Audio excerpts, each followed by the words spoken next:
Hey guys, it's Steven Johnson Jr. and today I'll be talking about if and when the end of the world is going to come.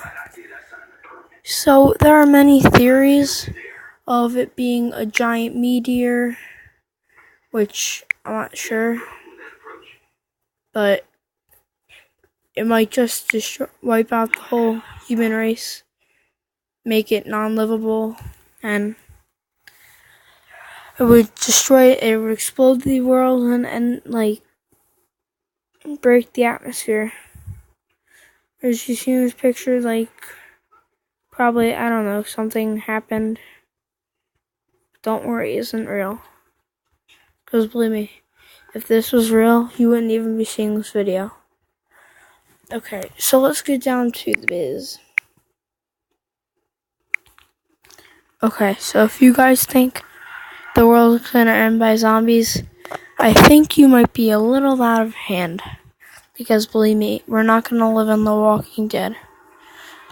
So the world will end probably by a meteor or in 4.7 billion years, because the sun will get in its giant phase and run out of all its hydrogen. So then the it blows off, I forget what it's called, but it blows off something. Then the earth, the ozone layer, protects those rays from us. But one day there might be a powerful one so bad that it might destroy the ozone layer, and then no more humans.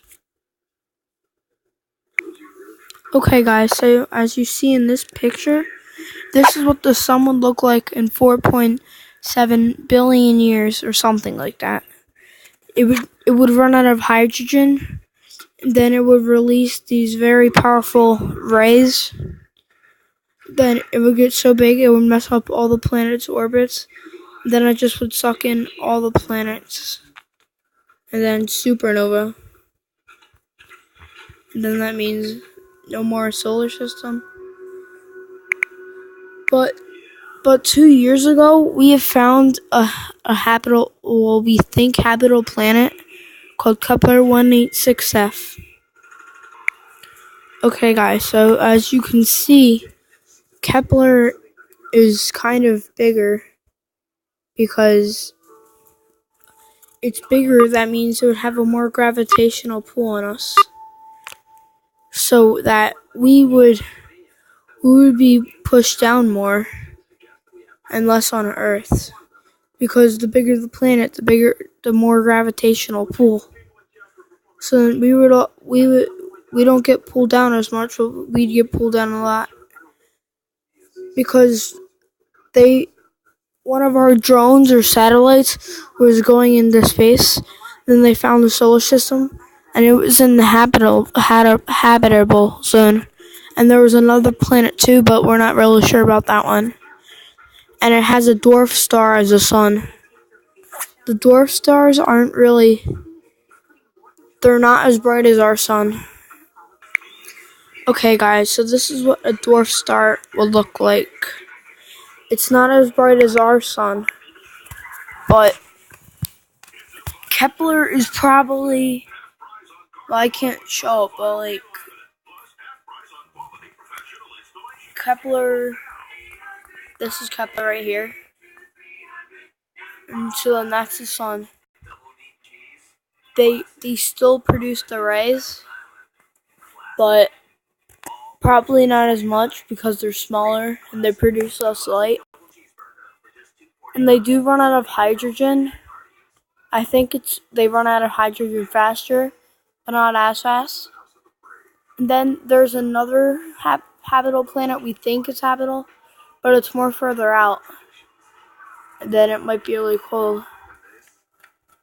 And then it would probably be right there. They're kind of the same size actually. So it'd be producing all the rays, but it'd be colder over here. And this is the habitable zone. all right here. Here, I'm going to draw it in green for you. This is the Hamilton. And this, the blue, might be habitable. But you never know.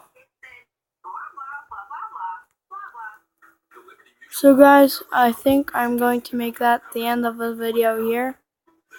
So, I think I'm going to go bye-bye. And it's David Dyer Jr. and peace out, my friends.